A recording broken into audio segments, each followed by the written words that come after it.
परवा त्या ठिकाणी मालवणला आमच्या शिवछत्रपतींचा शिवाजी महाराजांचा पूर्णाकृती पुतळा हा दुर्दैवाने कोसळला. अत्यंत क्लेशदायक, वेदनादायक, दुःखदायक,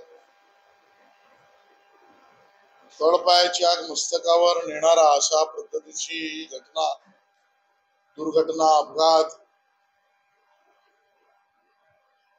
हा त्या ठिकाणी झाला. संपूर्ण महाराष्ट्रात सर्व स्तरावर त्याच्या प्रतिक्रिया उमटल्या. सामान्यातला सामान्य महाराष्ट्रातील किंवा देशभरातीलच शिवप्रेमी किंवा नागरिकांनी त्या ठिकाणी आपल्या प्रतिक्रिया या समाज माध्यमांवर व अन्य ठिकाणी त्या ठिकाणी मांडल्या.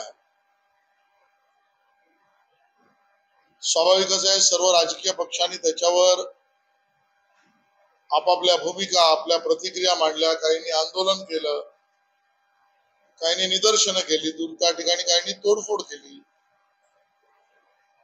या सगळ्या भावनांचा उद्रेक हा स्वाभाविकच आहे. सत्ताधारी पक्षाने या सगळ्यावर आपली बाजू मांडण्याचा प्रयत्न केला. सत्ताधारी सरकारने विशेषतः त्यामध्ये FIR, चौकशी, काही दस्तावेज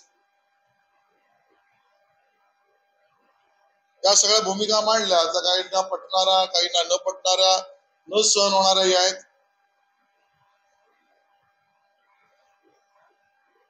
पण कालही परवा मी याच्यावर बोललो, आजही पुन्हा मी म्हणतो की जी दुर्घटना, जो अपघात घडला त्याची कारण मीमांसा, कारण काही असो, सरकार काही सांगो, जनतेच्या भावना या सर्वांच्या पेक्षा वर आहेत. आणि म्हणून सत्ताधारी पक्ष म्हणून आम्ही त्या ठिकाणी माफी मागतो. ज्या पद्धतीच्या सामान्य नागरिकांच्या भावना आहेत यावर माफी मागणं ही आवश्यकता आहे. पण त्यानंतर घडणाऱ्या ज्या काही घटना आहेत त्यावर तर कहरच झालाय. आज काही लोकांनी मोर्चा काढला, तो त्या राजकोटवर त्या ठिकाणी मोर्चाने गेले. माझ्या माहितीप्रमाणे आदित्यजी ठाकरे आणि जयंतराव पाटील, महाराष्ट्र विकास आघाडी या सगळ्या घटनेवर मोर्चा काढण्याचा तुम्हाला अधिकार आहे. तुम्हाला तुमचं म्हणणं मांडण्याचा अधिकार आहे, भावना त्या ठिकाणी मांडण्याचा अधिकार आहे, सरकारला जाब विचारायचा अधिकार आहे. पण तुम्ही हे कसं विसरू शकता की तिथल्या स्थानिक निवडून आलेल्या नेत्यांनाही तो अधिकार आहे. लोकशाही मधले सर्व अधिकार तुम्हालाच. आणि मग स्थानिक निवडून आलेले जे नेतृत्व आहे, तुम्ही राजकोटवर येऊन त्यांच्याबद्दल प्रश्न उपस्थित करणार असाल, त्यांच्यावर काही न पटणारे आरोप करणार असाल, तर आंदोलन करते म्हणून चाल करून येणाऱ्यांना जाब विचारण्याचा अधिकार स्थानिक जनतेला आणि स्थानिक निवडून आलेल्या नेतृत्वालाही आहे. आणि म्हणून त्यांनी हे विसरता कामा नये. आणि गेल्या काही दिवसांपासून आम्ही बघतो आहोत, महाराष्ट्र विकास आघाडी आणि विशेषतः उभाटा सेना यांच्या भूमिका या गिधाडासारख्या, राजकीय गिधाडासारख्या. तो गिधाड पक्षी कोणी मरतोय कधी, कोणाचा अपघात होतोय कधी, आणि मला त्यातनं काही मला पोट भरण्यासाठी मिळतंय का, याच प्रतीक्षेवर असतो. याच भूमिका या उभाटा सेनेच्या आहेत. आणि उभाटा सेनेची भूमिका ही राजकीय गिधाडाची आहे. या आमच्या शिवछत्रपतीच्या पुतळ्याच्या संदर्भामध्ये, त्या पुतळ्याच्या बांधकामाआधी तुम्ही काही सूचना केल्यात का? नाही. बांधकाम नेव्ही, राज्य सरकार, कोणी असो, त्या वादात मी आज बोलत नाही, कारण तो विषय चौकशीतनं जे काही समोर यायचं येईल. ते बांधकाम करताना तुम्ही काही सूचना केल्यात का? नाही. बांधकामानंतर तिकडे तुम्ही कधी पाणीला गेलात का? नाही. बरं तुम्ही गेला नाही तर कोणाच्या सांगण्यावरून माहिती घेतलीत का तिकडे? बिलकुल नाही. पण आपल्या कार्यकर्त्यांकडून तिकडे पाठवून यात काही चांगलं अजून करता येईल का याबद्दल टिप्पण लिहिलंय, काही पत्र लिहिली आहे, काही सूचना दिल्या आहेत? काही नाही. आणि फक्त वाट बघायची की घटना घडते, दुर्घटना कुठली घडते का?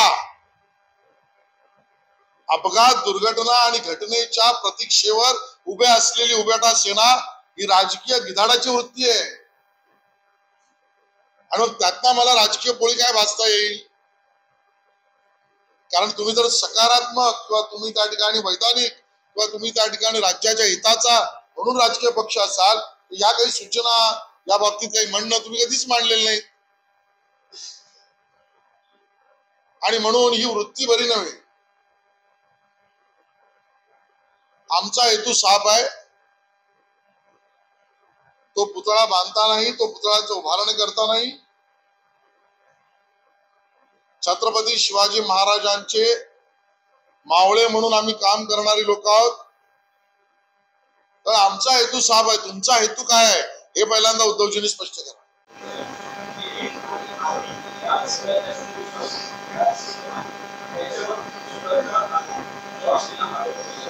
सरकार महाराष्ट्रातली स्वतःची बाजू मांडते. मी म्हटलं प्रेसमध्ये त्यांचा तो अधिकार आहे. ती पटणारी असेल न पटणारी असेल त्याच्यावर आपल्या प्रतिक्रिया जनतेत विरोधी पक्षाला देण्याचा अधिकार आहे. सरकारने आपली बाजू मांडली.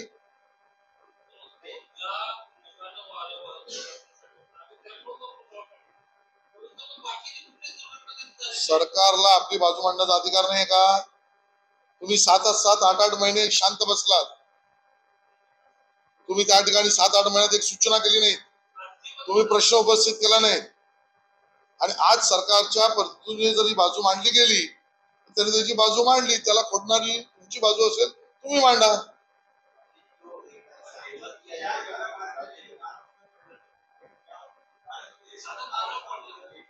मला असं वाटतं सरकारने त्यांची बाजू मांडली, विरोधकांना त्याची बाजू मांडण्याचा अधिकार आहे. याच्या राजकीय करण्याला आमचा विरोध.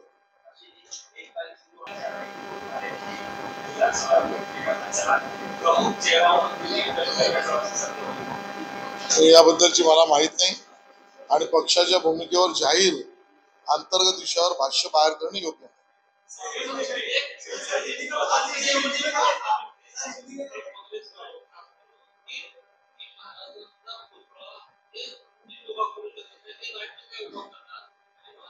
असे 50 प्रश्न मोर्चाच्या दिवशी त्यांना आम्ही विचारतो. जे मातोश्री 2च बांधकाम करणार ते राज्याच्या विकासाचं बांधकाम काय करणार? 40 लाख झोपडपट्टी वासियांना घर देऊ, गेली 30 वर्ष बोंब मारणारे मातोश्री 2च फक्त उभा करणार, ते गरीबाचं घर का उभा करणार? 50 प्रश्न आम्ही त्यांना विचारतो. मग तारीख ठरवली आहे त्यांनी शपथविधीची. लाडू वळवलेत, पेढ्याचं बुकिंग दिलंय, राज्यपालाने परवानगी दिली आहे, मंत्रिमंडळ झालंय. मग आता झोपा घरी, कारण जीएसटी तर स्वप्नानं नाहीच आहे. तर स्वप्नात राहणाऱ्यांना जीएसटी नाही, स्वप्न बघा. आमची प्रामाणिकता, आमची लोकाभिमुख, विकासाभिमुख आणि या राज्याच्या विकासाबद्दल असलेली प्रतिबद्धता, या तिन्ही निकषावर ज्या वेळेला आमची तुलना आमच्या विरोधकांशी होईल, आमचं पारडं जड आहे. आमच्या माता भगिनी, आमचा शेतकरी, आमचा युवक, आमचे वरिष्ठ नागरिक, रोजगार निर्मिती, उद्योगधंद्यांच्यासाठी असलेलं वातावरण, त्यात सरकारच्या भूमिका, या सगळ्यावर, या सगळ्या निकषावर ज्या वेळेला निवडणुकीच्या प्रचारात आम्ही जनतेसमोर जाऊ, आम्ही त्यांच्या बऱ्याच अंशी पुढे असू आणि जनतेचा आशीर्वाद आम्हाला मिळेल. मुळामध्ये त्याच्यात भ्रष्टाचार झाला असेल असं म्हणणाऱ्यांनी पुरावे द्यावेत, नंबर 1. आणि आज उद्धवजी जर म्हणतात त्यात भ्रष्टाचार झाला, इतके महिने तुम्ही गप्प का बसला होतात? तुम्हाला माहिती होती तर मग तुम्ही इतके दिवस गप्प का बसलात? का उद्धवजी त्यात भ्रष्टाचार जो तुम्ही कलोकल्पित म्हणताय त्यातला कट कमिशन तुम्हालाही मिळालंय का? आणि नवीन पुतळा उभारू नये, लोकांची माती भडकत राहावी म्हणून नवीन पुतळा उभारण्याच्या भूमिकेवरही तुम्ही प्रश्नचिन्ह विचारून विरोध करणार का? भ्रष्टाचाराचे आरोप दाखवायचे आहेत, लोकांची माती भडकवायचे हे सत्य आहे. इतके दिवस संजय राऊत तुम्ही तोंड शिवलं होतं का? मग दाखवा ना, तुम्ही राज्यसभेत एकदा प्रश्न विचारलाय, कोकणात गेल्यावर एखादी प्रेस कॉन्फरन्स घेतलीये, त्या मुंबईला भोपू जो चालवता त्यावेळेला तुम्ही सरकारला पत्र लिहिलंय, तुम्ही यातलं काही केलं नाही ना. आज तुम्ही उभे राहता हीच राजकीय गिदाडी वृत्ती आहे. आज महाराष्ट्रातल्या जनतेची मागणी आहे की आपण सगळे एकत्र येऊन आपल्या राजांच्या पुतळ्याचं जी दुरावस्था दुर्दैवाने घालली आहे त्याचा पुन्हा एक वैभवशाली पुतळा तिथे उभारू, ही भूमिका तुम्ही घेतली असती तर तुम्ही शिवप्रेम. हो, सर्व राजकीय पक्षांना करतो आम्ही आवाहन, बिलकुल या प्रकरणात कोणालाही दोषीला पांघरून घालू नका. काही तुमच्या मागणीला आमचा विरोध नाही. सर्व पुरावे द्या, सडकून द्या, टीका करा, निदर्शन आंदोलन करा, पण गिदाडी वृत्ती नाही. या एकत्र तुम्ही आम्ही सगळे मिळून पुन्हा या महाराष्ट्राला दाखवू, होय छत्रपती शिवाजी महाराजांच्या या आमच्या भग्न झालेल्या पुतळ्यातून जी मनवेदना आम्हाला झाली आहे त्यातनं आम्ही एकत्रित सहवेदना निर्माण करून आम्ही भव्य आमच्या राजांचा पुन्हा पुतळा त्या ठिकाणी सर्व राज्यांनी म्हणून उभारलाय. तयार आहोत आम्ही. किंबहुना आम्ही तुम्हाला विनंती करतो, मला वाटतं प्रियंका गांधी किंवा कोणी मला माहित नाही ज्यांनी ट्विट केला असेल त्यांना आमच्या छत्रपती शिवाजी महाराजांच्या भग्नावस्थेतल्या अपघातातून झालेल्या दुर्घटनेतून आमच्या मनवेदना इथून लक्ष भटकवायचं असल्यामुळे ते सर्व मंदिर पुलापर्यंत घेऊन जात आहेत. त्या विषयाचं उत्तर त्यावेळेला देऊ. आज आमची भूमिका एवढा पुरत आहे.